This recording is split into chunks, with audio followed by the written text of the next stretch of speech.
Assalamualaikum warahmatullahi wabarakatuh. Halo teman-teman semua, mari kita mendengarkan cerita mengenai hikayat Indra Bangsawan.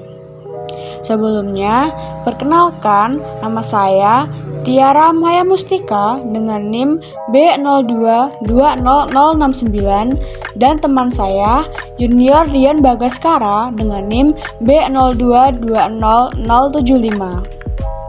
Bagaimanakah kisah hikayat Indra Bangsawan? Mari kita mendengarkan ceritanya. Pada suatu hari, Raja Indra Bungsu dari kerajaan Kobat Syahrial menginginkan anak. Lalu, dia memutuskan kepada orang-orang yang telah diberi perintah untuk membaca doa kunut dan bersedekah. Dan tak lama kemudian, istrinya Putri Siti hamil dan melahirkan putra kembar. Putra yang sulung lahir dengan panah dan diberi nama Syahperi. Dan putra yang bungsu lahir dengan pedang diberi nama Indra Bangsawan. Sejak kecil mereka dididik dengan baik. Mereka tumbuh dengan akhlak dan perilaku yang baik juga. Maka sang ayah pun bimbang untuk menentukan siapa yang pantas menggantikan untuk memerintahkan kerajaan. Pada suatu malam, sang Baginda Raja bermimpi tentang buluh bambu perindu. Sang raja terpesona dengan buluh perindu yang merdu. Kemudian, keesokan harinya, Baginda Raja berkata pada kedua anaknya bahwa barang siapa yang bisa mendapatkan buluh perindu, maka dia yang akan menjadi raja. Setelah mendengar itu, kedua anak Baginda Raja bersiap untuk memulai mencari buluh perindu. Dalam perjalanan, mereka selalu bersama sampai pada saat angin topan, hujan lebat, dan awan gelap gulita yang memisahkan mereka. Syahperi kemudian berjalan dan terus berjalan hingga dia menemukan suatu taman dan sebuah mahligai, atau ruang tempat raja atau putri raja dalam lingkungan istana. Dalam mahligai tersebut, Syahperi menemukan sebuah gendang. Lalu dia memukul gendang tersebut. Tetapi saat memukulnya, dia mendengar suara lain yang berasal dari gendang tersebut. Lalu dia merobek gendang dan betapa kagetnya saat dia mendapati seorang putri dan dayang-dayangnya yang sedang bersembunyi di dalam gendang. Sang putri bercerita bahwa dia disembunyikan di dalam gendang oleh ayahnya untuk menghindari raksasa Garuda yang telah menghancurkan kerajaan mereka. Tak lama kemudian, raksasa Garuda datang ingin membunuh sang putri. Kemudian, Syahperi segera menyelamatkan sang putri dan bertarung melawan raksasa Garuda. Akhirnya raksasa Garuda kalah dan Syahperi menikahi sang putri dengan disaksikan oleh dayang-dayang sang putri.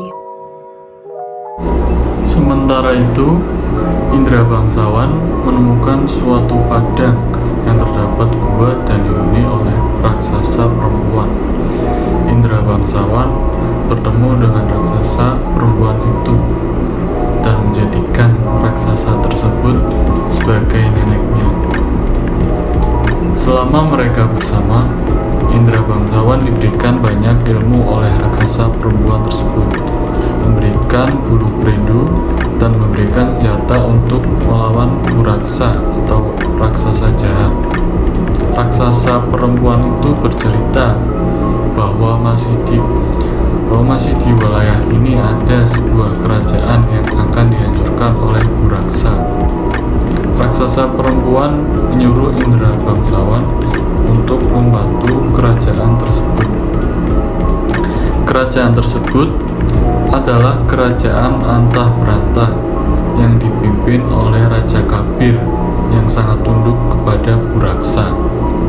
Raja Kabir akan menyerahkan putrinya, Putri Kemala Sari, kepada Buraksa sebagai upeti agar kerajaan itu tidak dihancurkan oleh Buraksa. Setelah Indra Bangsawan berhasil masuk di wilayah kerajaan dengan menyamar, Raja Kabir berkata, barang siapa yang bisa membunuh Buraksa dan membawa hidungnya yang 7, maka dia akan dinikahkan dengan putri Raja Kabir, Putri Kemalasari. Indra bangsawan segera bergegas untuk mengejar dan mencari Buraksa tersebut. Indra bangsawan yang sudah diberi senjata oleh raksasa perempuan yang akan dia gunakan untuk memotong hidung Buraksa yang 7 dan mata Buraksa yang 7. Dengan taktiknya, Indra bangsawan berhasil menemukan Buraksa lebih dulu daripada relawan-relawan yang lain. Indra bangsawan segera melawan Buraksa dan akhirnya dia dapat mengalahkan Buraksa, dan akhirnya dia memotong hidung Buraksa yang 7 dan mata Buraksa yang 7 untuk menghadap Raja Kabir. Bagaimana akhirnya? Setelah sampai di istana, Indra bangsawan segera menghadap Raja Kabir. Raja Kabir bahagia karena ada orang yang menyelamatkan putrinya. Pada saat itu juga Putri Kemalasari dinikahkan dengan Indra bangsawan. Wah, bagus sekali ya ceritanya. Semoga ceritanya dapat bermanfaat bagi kalian. Terima kasih sudah menonton. Wassalamualaikum warahmatullahi wabarakatuh.